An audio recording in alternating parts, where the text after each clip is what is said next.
शहर में एक छोटा सा परिवार रहता था। उस परिवार में मनीष, उसकी पत्नी कविता और उनकी बेटी शीना रहते थे। मनीष एक बहुत ही बड़ा बिजनेसमैन था। वो अपनी बेटी शीना से बहुत ही प्यार करता था और उसकी हर जिद पूरी करता था।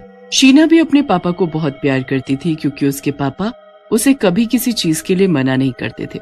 कविता को ये सब पसंद नहीं था। वो अक्सर मनीष को शीना की जिद पूरी करने से रोकती थी, पर मनीष को अपनी बेटी के आगे कुछ नहीं दिखता था।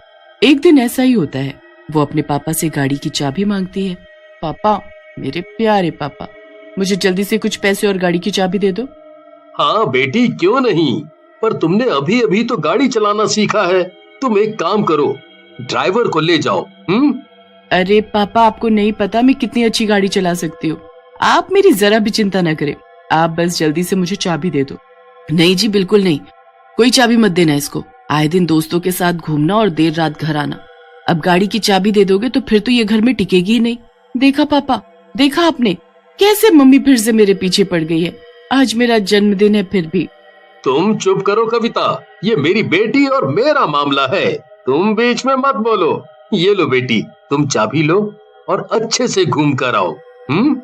ओह थैंक यू पापा, यू आर दी बेस्ट। पर पापा, ये चाबी तो आपकी गाड़ी की नहीं है। शीना गाड़ी की चाबी लेकर बाहर जाती है तो देखती है कि घर के बाहर एक नई चमचमाती गाड़ी खड़ी है। शीना तो उस गाड़ी को देखकर खुशी से झूम उठती है। ये मेरी नई गाड़ी है, वाव, ये तो वही गाड़ी है जो मैंने शोरूम में पसंद की थी। ये तो बेस्ट बर्थडे गिफ्ट है, थैंक यू पापा। शीना गाड़ी लेकर निकल जाती है। उसके बाद वो अपने दोस्तों के साथ शहर की सड़कों में यहाँ से वहाँ घूमती रहती है। यार शीना, अब बहुत रात हो गई है, मुझे देर हो रही है, मुझे तो घर छोड़ दो। चलो ठीक है, मैं तुम दोनों को तुम्हारे घर छोड़ देती हूँ। शीना अपने दोस्तों को घर छोड़ देती है और उसके बाद अकेले ही अपनी नई गाड़ी में सड़कों पर घूमने लगती है। घूमते घूमते वो काफी आगे निकल जाती है और रात भी काफी हो चुकी होती है, तो अंधेरा भी होता है। वो अपनी गाड़ी को खाली सड़क पर उल्टा सीधा चलाने लगती है, पर तभी सामने से एक ट्रक तेजी से आ जाता है। ट्रक वाला ट्रक रोकने की बहुत कोशिश करता है, पर शीना की गाड़ी बिल्कुल कुचल जाती है। वहाँ जल्दी से पुलिस आती है और शीना को हॉस्पिटल लेकर जाती है। वहाँ शीना के माँ बाप को भी बुलाया जाता है। सॉरी, पर हम आपकी बेटी को बचा नहीं पाए। नहीं नहीं, ऐसा नहीं हो सकता, हमारी बेटी नहीं मर सकती, वो हमें छोड़कर नहीं जा सकती। मनीष और कविता का रो रो कर बुरा हाल हो जाता है। वो बिना कुछ खाए पिए बस शीना की तस्वीर के आगे बैठे रहते हैं। वो शीना को बहुत याद करते हैं और उसे भुला ही नहीं पा रहे होते। मैंने बोला था ना कि मत दो इसे गाड़ी, पर आपने मेरी एक न सुनी और जाने कब नई गाड़ी उसे लाकर दे दी। मुझसे बहुत बड़ी गलती हो गई और इस गलती की सजा मैं जिंदगी भर भुगतूंगा। भुगतना तो अब हम दोनों को पड़ेगा। मनीष और कविता शीना के बारे में ही बातें करते रहते हैं।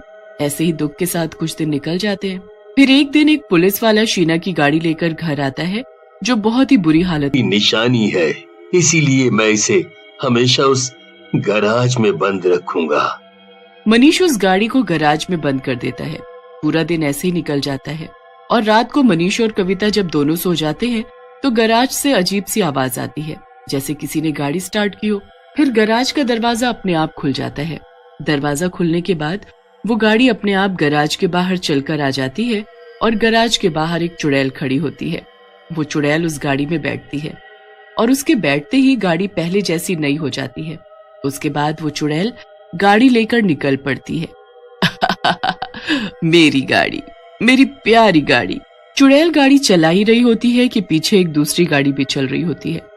उसमें एक आदमी बार बार अपनी गाड़ी का हॉर्न बजाकर आगे वाली गाड़ी को हटने को कहता है। चुड़ैल को इस बात पर बड़ा गुस्सा आ जाता है कि उसे कौन हटने को बोल रहा है। अबे पागल औरत, ये क्या कर रही है? तू मुझे पागल बोल रहा है? चुड़ैल, अरे बाप रे, ये तो चुड़ैल है, बताओ रे, कोई मुझे बचाओ। वो आदमी अपनी गाड़ी वहीं छोड़कर अपनी जान बचाकर भाग जाता है, पर जाते जाते वो गाड़ी का नंबर नोट कर लेता है। कैसा मजा आया, भाग गया ना मुझसे डरकर, बड़ा आया था मेरी गाड़ी को हटाने वाला। पूरी रात वो चुड़ैल उस गाड़ी को लेकर सड़कों पर घूमती है। और 4 बजने से पहले ही वापस उसे उसी गैराज में ले जाकर खड़ा कर देती है। सुबह होने पर मनीष के घर पुलिस आती है।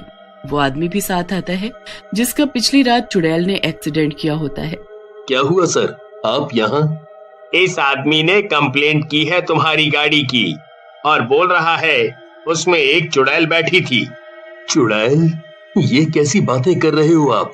और मेरी गाड़ी जिसकी आप बात कर रहे हो, वो गाड़ी सड़क पर कैसे हो सकती है? उस गाड़ी की हालत तो स्टार्ट होने वाली भी नहीं है। मैं आपको अभी दिखाता हूँ। मनीष गैराज खोलकर पुलिस को उसकी गाड़ी की हालत दिखाता है। हे भगवान, यही गाड़ी तो थी, पर ये तो कितनी बुरी हालत में है। कल रात जब मैंने इसे देखा था तब तो ये बिल्कुल नई जैसी थी। कुछ दिन पहले इस गाड़ी से मेरी बेटी की मौत हुई थी और तभी से ये गाड़ी इस गैराज में बंद पड़ी है। हमने तो इस गैराज को खोलकर भी नहीं देखा। वो आदमी अपनी कंप्लेंट वापस ले लेता है और चला जाता है।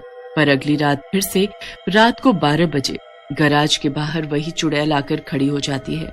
वो गैराज का दरवाजा अपने एक इशारे से खोल देती है। उसके बाद वो गाड़ी में बैठ जाती है। गाड़ी में बैठते ही गाड़ी अपने आप ठीक होने लगती है और वापस पहले जैसी नई हो जाती है। उसके बाद वो गाड़ी स्टार्ट करती है और निकल पड़ती है। सड़कों पर वो पागलों की तरह गाड़ी चलाती है, कभी इधर तो कभी उधर। आते जाते वो लोगों को परेशान करने लगती है। अब आओ, कौन आएगा? अब मारकर दिखाओ मुझे टक्कर। अब मेरा कोई कुछ नहीं बिगाड़ पाएगा।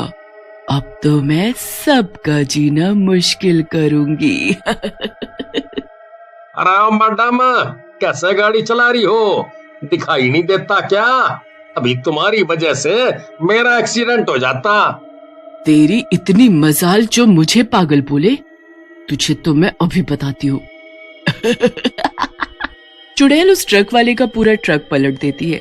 उस ट्रक में ढेर सारी सब्जियां होती हैं जो पूरी सड़क पर फैल जाती हैं।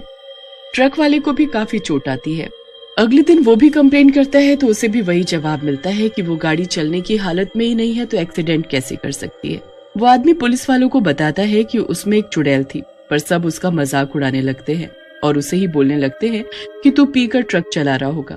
पर हर दिन चुड़ैल रात को गाड़ी लेकर निकलती और किसी न किसी का एक्सीडेंट कर देती। उस रात मनीष और कविता अपने कमरे की खिड़की पर ही खड़े रहते हैं। जैसे ही रात के 12 बजते हैं वो चुड़ैल गैराज के सामने आ खड़ी होती है। उन दोनों की तो चुड़ैल को देखकर हालत खराब हो जाती है। चुड़ैल गाड़ी निकालती है और उसमें बैठकर निकल जाती है। उसके बैठते ही गाड़ी भी नई जैसी हो जाती है। हमें देर नहीं करनी चाहिए, किसी पंडित किसी बाबा को बुलाओ, ये चुड़ैल तो आए दिन लोगों को नुकसान पहुंचा रही है। मनीष अगले दिन ही एक तांत्रिक को बुलाता है। वो तांत्रिक गैराज के अंदर जाता है और उसे सब समझ आ जाता है। ये चुड़ैल कोई और नहीं, तुम्हारी ही बेटी है। इसकी मौत इस गाड़ी से हुई है और ये गाड़ी उसे बहुत पसंद होगी, इसीलिए वो इस गाड़ी के जरिए भटक रही है। हमारी बेटी, हमारी शीना। मरने के बाद कोई किसी की बेटी नहीं होती, वो बस एक चुड़ैल है, एक बुरी चुड़ैल जिसकी आत्मा को मुक्ति दिलाना बहुत जरूरी है, वरना वो कुछ भी कर सकती है। आपको जो ठीक लगे आप वो करो। मैं इस गाड़ी की पूजा कर रहा हूँ। अब वो चुड़ैल जैसे ही गाड़ी में बैठेगी भस्म हो जाएगी। ये गाड़ी और वो चुड़ैल दोनों उसी वक्त राख हो जाएंगे और तुम्हारी बेटी को मुक्ति मिल जाएगी। बस जो सही है आप वो करें। तांत्रिक उस गाड़ी की पूजा कर देते हैं। फिर रात को सब खिड़की से छुपकर चुड़ैल के आने का इंतजार करते हैं। जैसे ही 12 बजते हैं चुड़ैल गैराज से गाड़ी